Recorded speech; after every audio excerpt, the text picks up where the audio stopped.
Hello there. Welcome back to the Hollow Voice. I'm here to help you unwind tonight. If this sound helps you relax, please like the video and subscribe to the channel. Tell me, where are you watching from? And what time is it right now? Now, find a comfortable spot and let yourself unwind. August 1st marks the 10th anniversary of the day the hunters came, though none of my family celebrates this anniversary. I'm only telling this story because I owe it to those men who saved us that day. I'll be honest, it was my fault. It was all my fault. 10 years ago, I was a sadly unpopular, unattractive loner girl in my high school. I had no friends growing up in rural Montana and no extended family to visit. I was raised by a single mother all of my life, and together we both took care of my younger brother, Matthew. My mother took us to a small Catholic church every Sunday for Mass, even though I never really believed in any religion. Apparently, she baptized me as a Catholic, but I don't consider myself beholden to the church. So, being a 16-year-old girl with no friends and no boyfriend, I desperately wanted someone to talk to. My mother was always working, and my brother was only 12, which made it hard for us to relate to one another. One day on my way home from school, I stopped by the local bookstore and started looking for books about witchcraft. Summon, a ghost or supernatural entity, which could eventually become my friend. I imagined befriending a ghost of a girl who died around my age, so at least I could have someone who would understand the girl problems I was dealing with then. I know, when I look back, I was naive, but I was desperate for a companion and confidant. White magic, or what is considered benign magic, was cool. It didn't offer me any solution to finding a friend. Black magic, or what is considered malign magic, because I learned that black magic and necromancy are the schools of sorcery that would help me conjure a spirit. All the while, my mother had no idea, mainly because she was busy, but also because I didn't tell her so she wouldn't throw away my books because she was a devout Catholic. Although, when I look back now, I almost wish she found out and stopped me before I went too far. So there I was, a teenage girl learning about the devil's arts to raise the ghost of a dead girl in order to have a friend. I was actually scared at first when learning these rituals and spells. Some seemed so silly that I almost didn't believe they would work. But other spells had a feeling of absolute seriousness, such as the ones involving animal sacrifices and self-mutilation. I did my best to research before trying anything out because I didn't want to slit my hands or arms for no reason. But when I found the spell that I was looking for, I was more than horrified. The darkness. And had to chant every night for hours on end, using pentagram symbols and candles. I lived in a small home, but in Montana, we had 5 acres of wooded land behind us, so I would go into the woods at night to do my chanting. It was difficult at first because I was afraid of every sound I heard coming from the shadows, but after a month of performing my minor rituals, I became more in tune with the darkness. I started to feel more depressed, but comfortable in my depression, and I would constantly think about morbid things. I would draw pentagrams in class when I was supposed to be taking notes, and my whole being really changed. People started to notice me at school for the wrong reasons. I didn't dress like a stereotypical Gothic person, but I did wear darker colors and had some kind of malevolent energy always about me. I stopped smiling and laughing, and I became more reclusive than I already was. But when I was in the midst of all this, I didn't really notice. Eventually, it came time for me to summon my spectral friend. I went to the graveyard on a Friday night and had found the headstone of a girl who died when she was 17 years old. I won't give her full name out for the sake of respect for the dead, but I knew her as Jezebel. It was a terribly gruesome rite I had to perform, but by that time I had undergone such a transformation of character that I didn't even feel remorse. On Jezebel's gravesite, I chalked a pentagram, lit my candles, and slit the palms of my hands. Then I took the stray kitten which I found wandering around the outskirts of town. This was common for stray cats and dogs to loiter in the boondocks of my town. And I slit her throat. My blood and the kitten's blood mingled on the soil of Jezebel's grave, and after reciting certain incantations, her shadowy form rose from the earth. I was shocked that it worked, but even more frightened of her. I expected to see a whitish or bluish spectral image of the girl whose grave I had defiled, but I never saw Jezebel that way. She was always just a black shadow. She had the shape of a teenage girl. She had the voice of one, too, but never had a face. It was as if she was a perpetual silhouette, which made it slightly difficult to befriend her. She had no eyes that I could look into and see a reflection of my own sorrow, nor did she have hair I could braid, or a smile that I could find solace in. She was just pure darkness. Despite her off-putting essence, she was kind to me. She followed me back home and found peace inside of our one-story house. Jezebel liked to stay in my closet and would only come out at night and follow me to the woods to watch me continue performing rituals to confess my ever-growing faith in the darkness that had brought her to me. All was well for a few months until I began to notice her increasing affection toward my younger brother. I told her that Matthew was only 12 years old, but she took a weird liking to him anyway. Eventually, she would leave the closet in which she slept only to stare at my brother while he was laying in bed. I asked her to stop, but she wouldn't. Special about his soul that she found so endearing. Soon enough, Matthew began to hear something follow him around the house during the evening hours, and he would complain to my mother, who only blamed his young imagination. I can't remember how many times he told my mother about feeling something following and watching him, but it seemed like far too many times to be ignored. Despite all this, I stayed quiet, not wanting to reveal my secret involvement with necromancy and Jezebel. I tried to comfort my brother by telling him there was nothing to worry about, but he refused to believe me. I had another talk with Jezebel about staying away from Matthew, but she didn't take my words seriously. Instead, she became violent and knocked my nightstand over along with the pictures and glass of water that were on top of it. Now I had started to fear Jezebel, but sadly it was much too late. That very night, around 3 o'clock in the morning, Matthew woke my mother and I up with a hysterical scream. My mother rushed into his room not knowing what to expect, but I stayed in mine, not wanting to see what had happened. According to my mother, she saw a black, shadowy form grasping onto Matthew's arm as he tried to leave his bed. At that instant, she threw a book from his desk at Jezebel, and she relented her hold on my brother.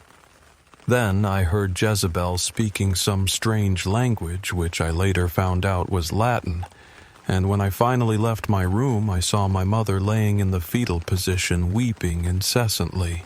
I began to cry too, from the shock of seeing my mother so defeated.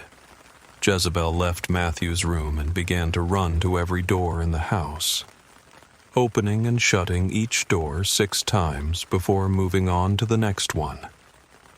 As she did this, her voice morphed from the teenage girl's to what can only be described as a voice of a demon.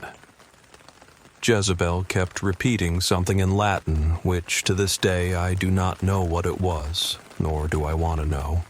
And finally, I grabbed the keys to the car and dragged my mother and brother outside the house and just started driving. No sooner had the last car door closed. Since I had no friends nor family to retreat to for safety, I just kept driving until my mother regained enough of her composure to instruct me to drive to the church. Once we got to the small church, my mother pounded on the door like she was about to be murdered. Soon enough, Father Preston opened the doors and took us all in.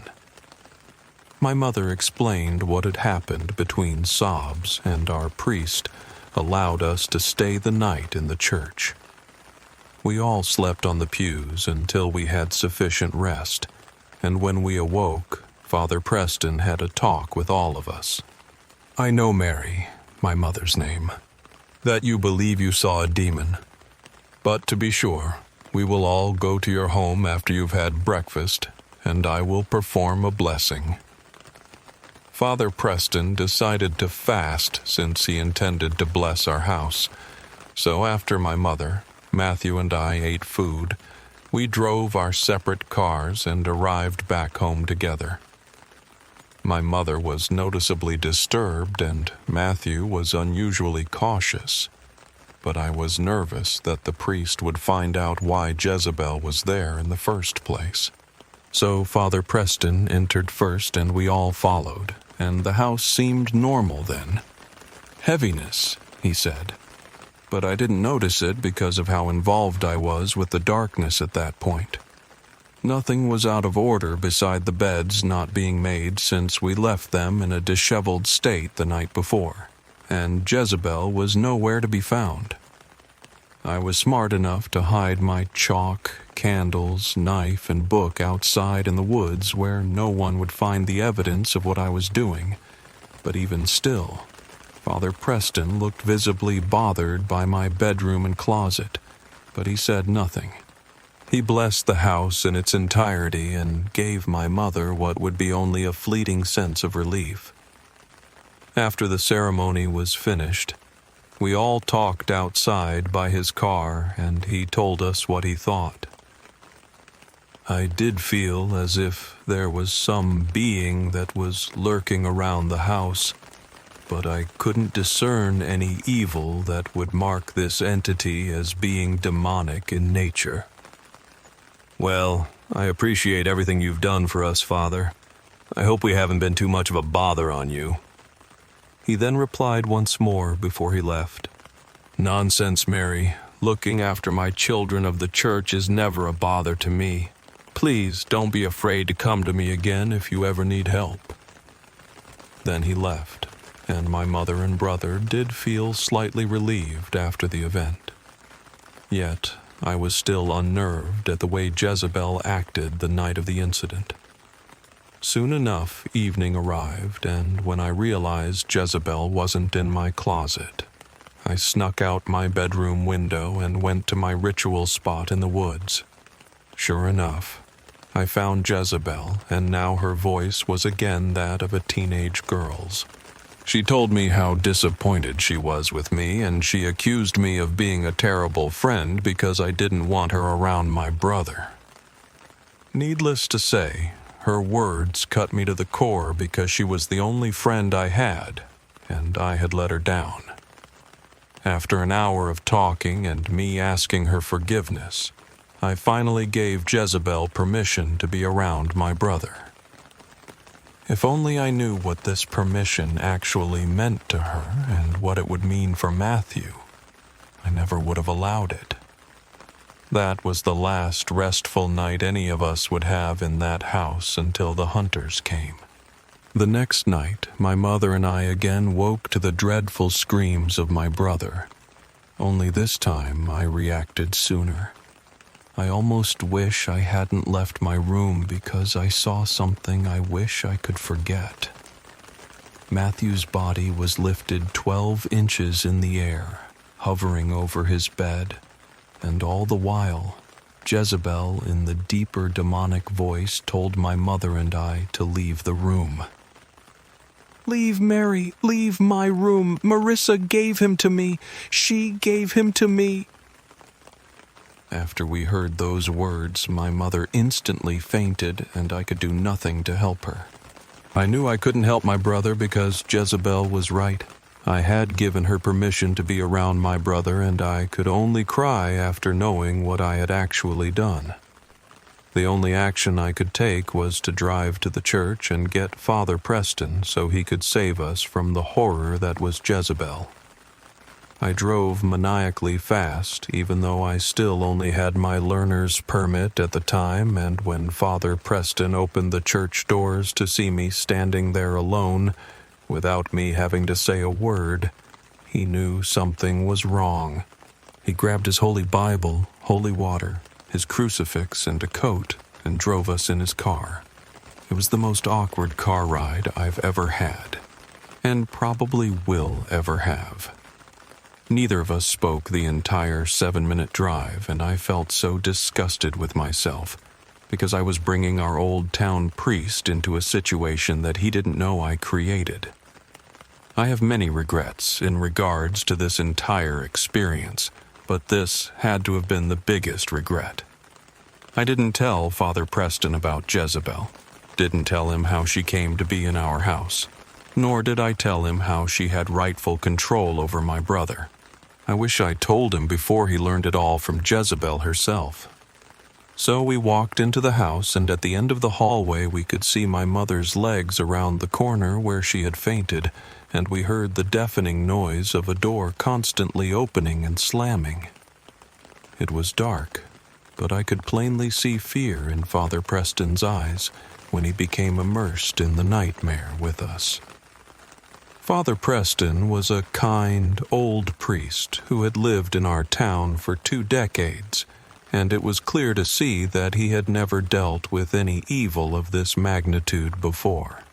I struggled to find words that could fitly describe the fear that I felt when I realized that our priest was physically, mentally, emotionally, and spiritually incapable of defending us against this monster. After he endured the initial shock of entering the house to the sight and sounds that greeted us with shaking hands, he opened his Bible and began to recite verses with an equally shaken voice. After only a few minutes of reading select passages from the Bible, Jezebel became irritated and decided to confront us. Only this time, we were not facing her shadow. Matthew was crawling on his hands and feet toward us from the hallway and growling the entire time. As he came nearer, we could see from the scanty light of our nightlight plugged into the wall that his eyes were pitch black, and his face was unnaturally contorted in a way that barely resembled my younger brother. Finally, I broke down. I couldn't hide my secret any longer because of the harm she was causing us. So I fell to my knees and started to cry out to Jezebel, pleading for her to leave us alone. "Please, Jezebel, please don't hurt us. Please leave us alone. Please don't hurt my brother." "But, Marissa, you gave him to me. Remember, Marissa? You gave him to me." At such words, Father Preston stopped praying and looked down at me. He put his hand over his face as if he was ashamed for what evil I had invoked. "Please, Father, please help us." He found the strength to open the bottle of holy water, and he cast the blessed liquid upon my brother while reciting more prayers. His body began to flail about, and he growled even more until Jezebel finally had enough. Still in my brother's body, she left through the back door, but not before opening and shutting it 6 times before she left. I knew she had fled to the safety of my ritual grounds, but I also knew that she was not going to be gone for long. After Jezebel departed for the night, before checking up on my mother, Father Preston knelt to the ground in front of me and roughly grabbed my shoulders. "What have you done, girl? What have you done?" "I'm sorry, Father, I'm sorry." Then we attended to my mother, and when she conscious again, he drove us back to the church and spoke to us.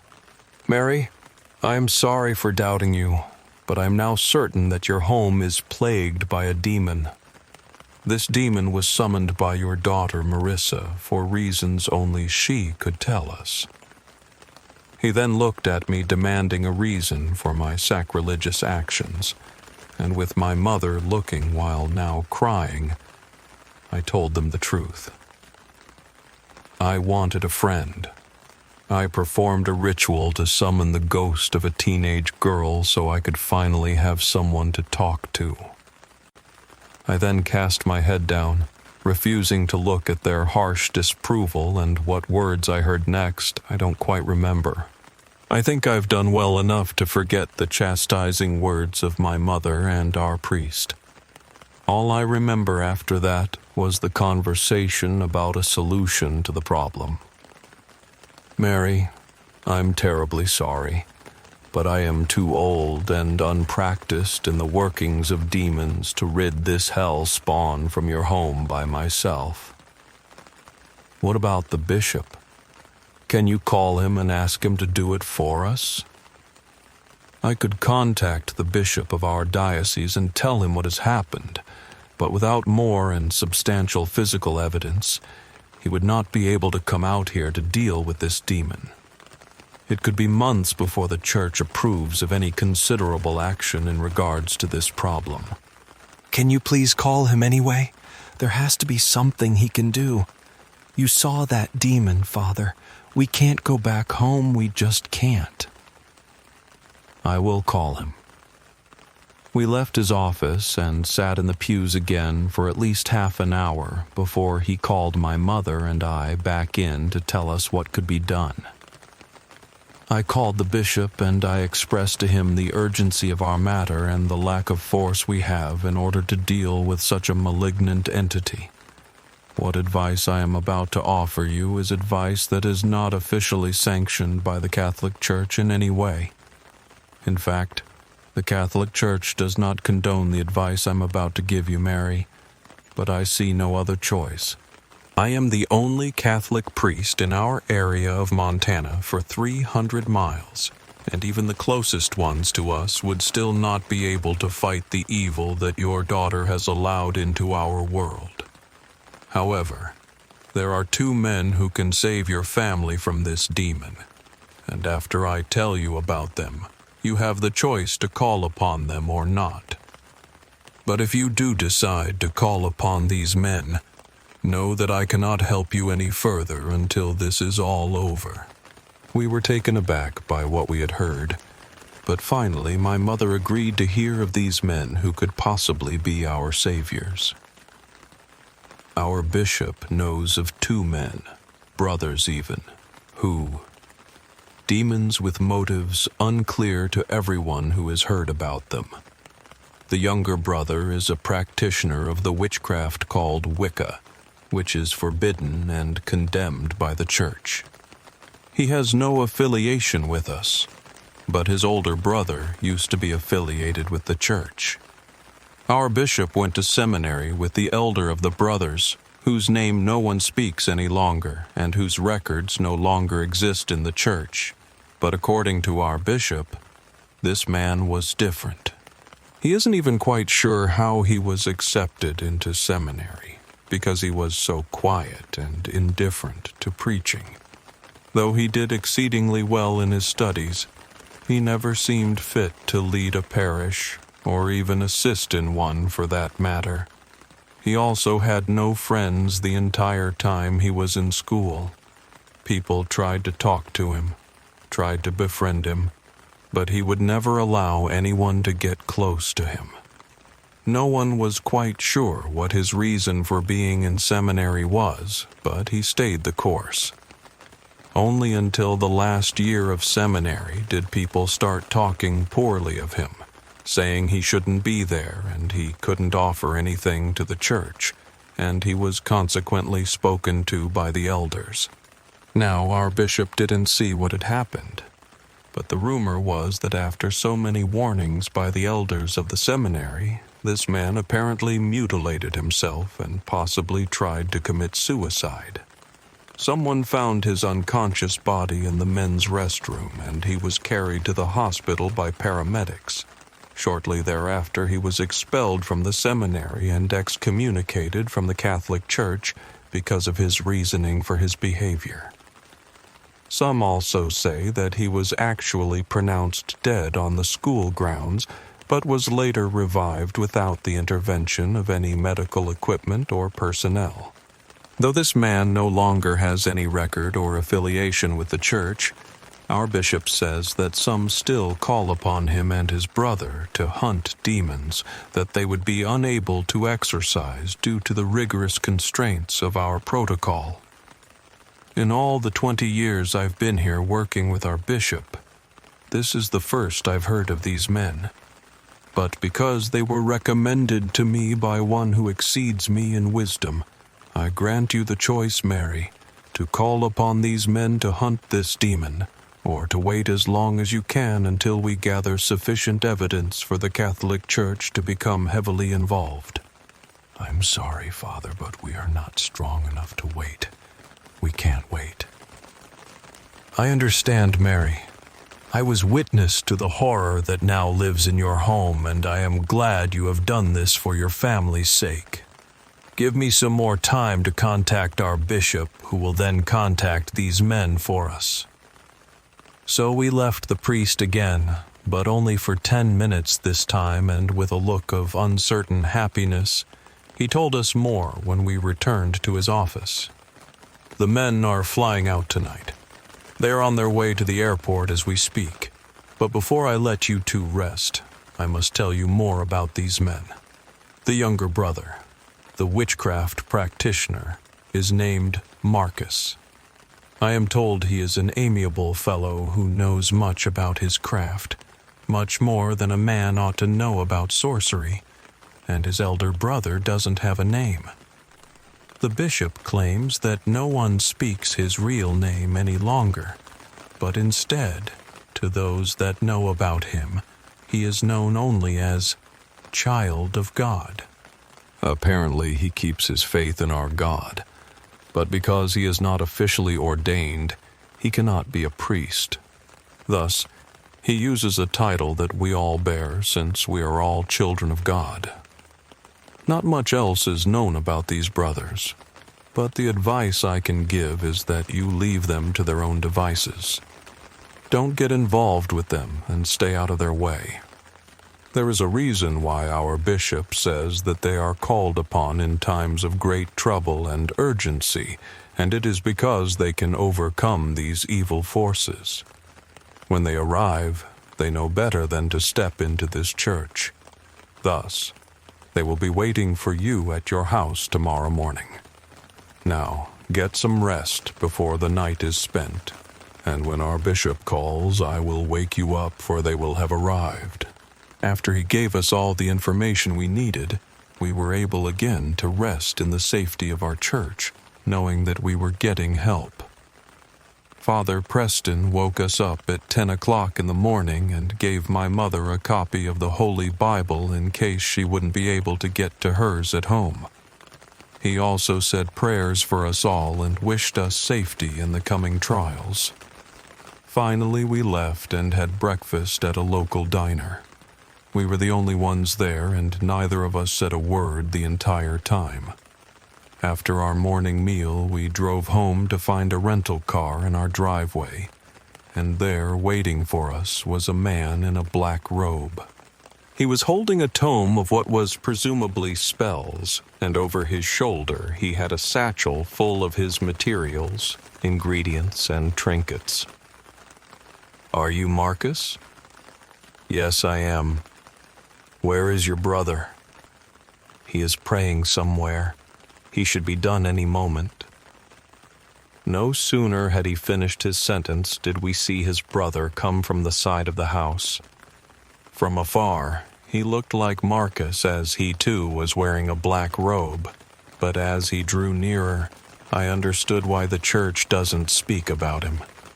His entire body was covered. He wore a black robe, black gloves, black boots, and a black hood. He carried with him a tome which wasn't a holy Bible as well as a walking staff. But the most disturbing part of him was his face, or lack thereof.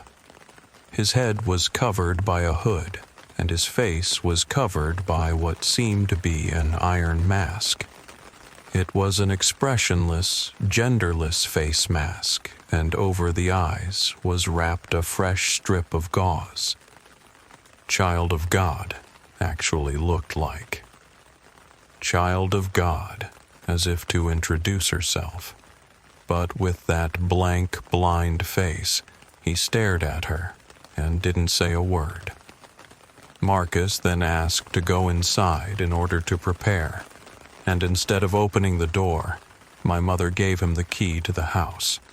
We intended to stay outside, far out of their way, but Marcus insisted that we be a part of it, or at least be inside the house while they did what they were infamous for doing.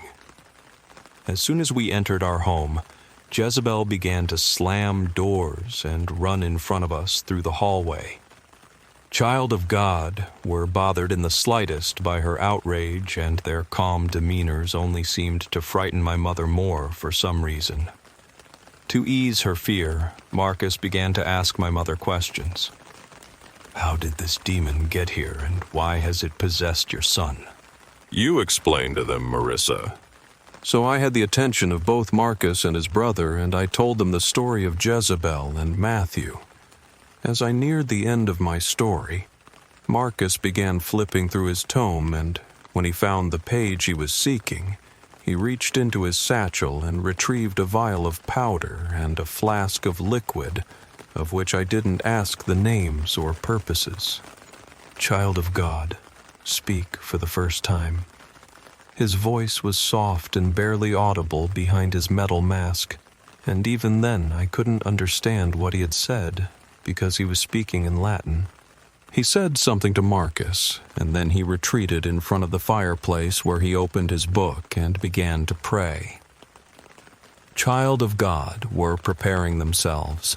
Jezebel began to taunt the brothers using Matthew's voice, her female voice, and her demonic voice. Neither of them were fazed in any way by the taunts, and they kept praying and preparing in silence. Child of God. Okay, brother, I am ready. Child of God stood up from in front of the fireplace with his book and staff in hand and turned in our direction. The gauze wrapped around the eye holes of his mask were spotted red with blood, and some began to drip onto the mask itself. Child of God, or Jezebel.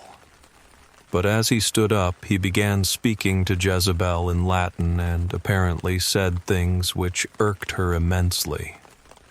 They continued conversing with each other in their dead language until the demon finally charged toward the man in front of the fireplace. As she did this, Marcus stood in front and pushed his hands onto Matthew's chest. A blast of powder filled the air, and my brother was laying supine on the ground after having had the wind knocked out of him. Child of God took a chair, and together they sat my brother's body on it, and Marcus then used some kind of white twine to bind his hands around the backrest and his feet around the chair legs. When he was able to breathe again, Matthew started to flail about, trying to break free, but the thin twine seemed to hold him in place, as if they were metal handcuffs.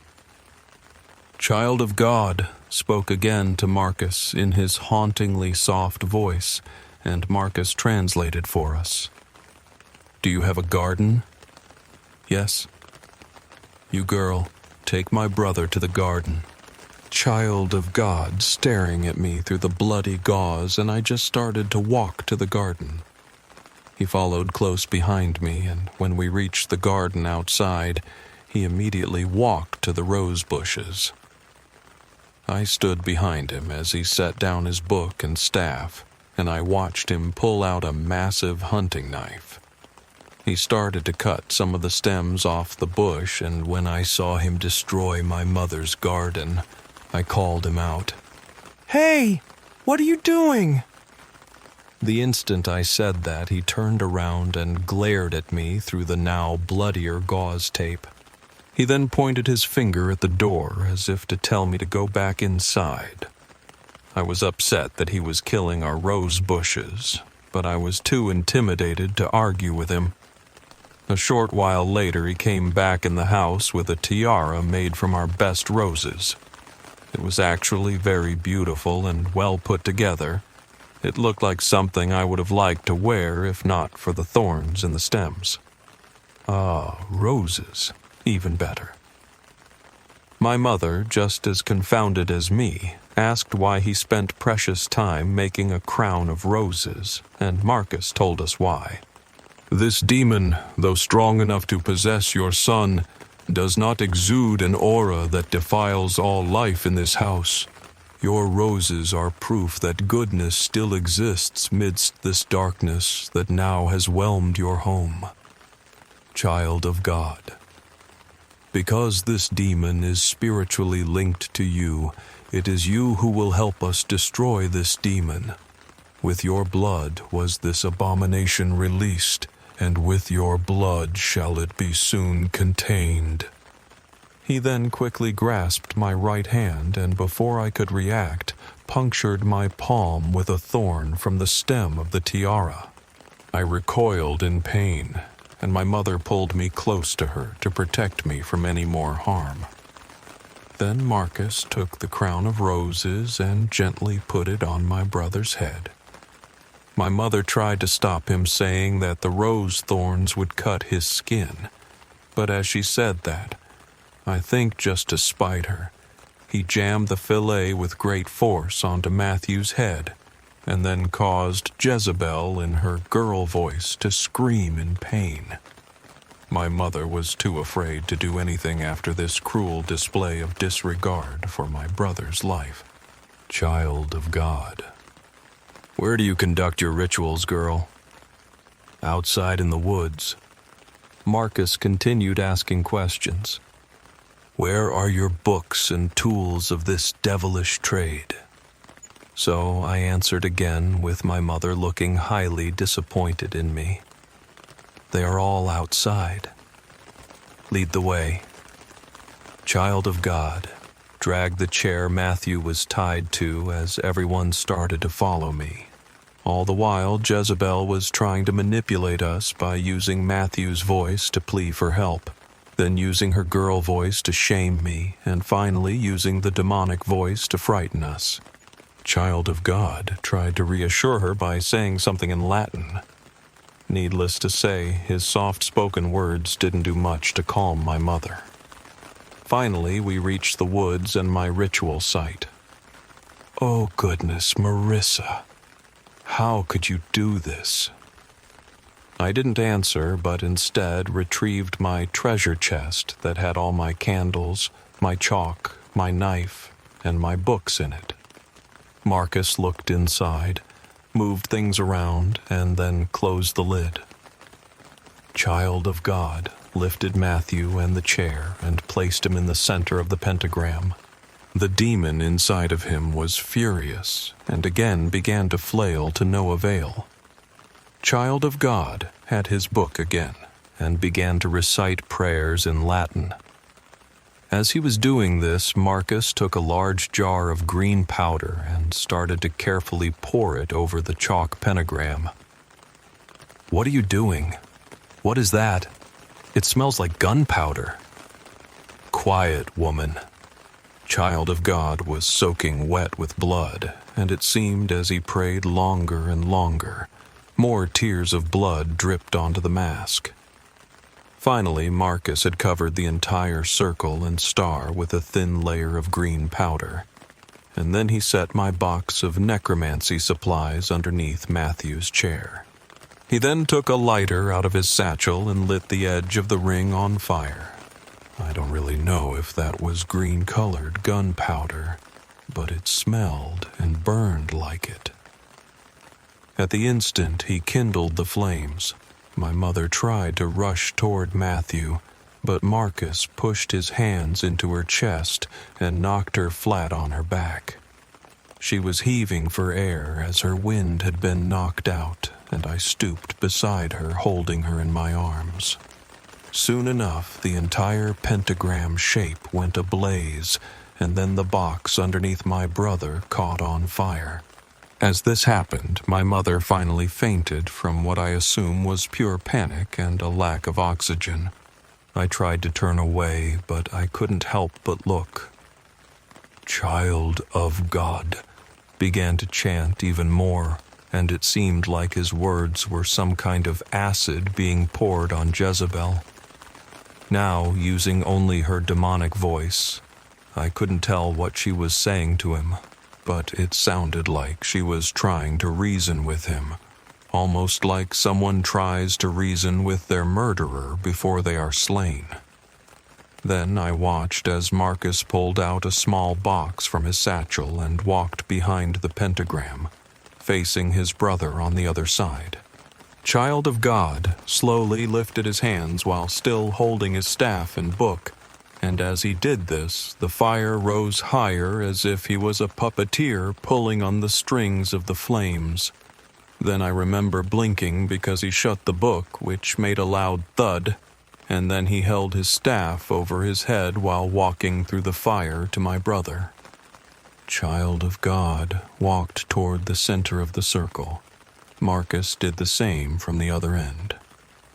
He continued to pray a little more until finally he drove the uplift staff straight into Matthew's chest, where his heart would be. Then I saw the shadowy Jezebel leave through my brother's gaping mouth, and as she finally left his body, Marcus held the small box over his face and captured her essence. He quickly left the circle and wrapped the box in the white twine, and he poured a vial of liquid over it once it was tied shut.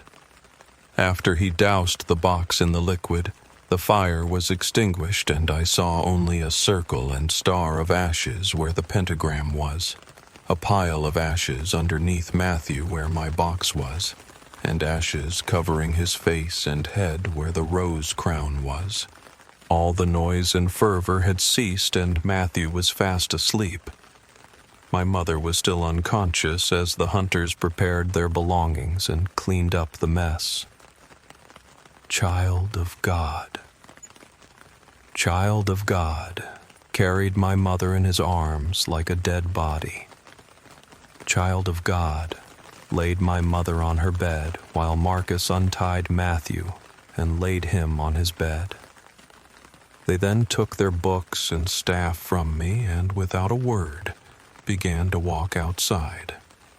I followed them close behind, and as I realized they had no intention of saying goodbye, I decided to give a farewell. Thank you for saving us. Child of God turned around one last time and stared at me.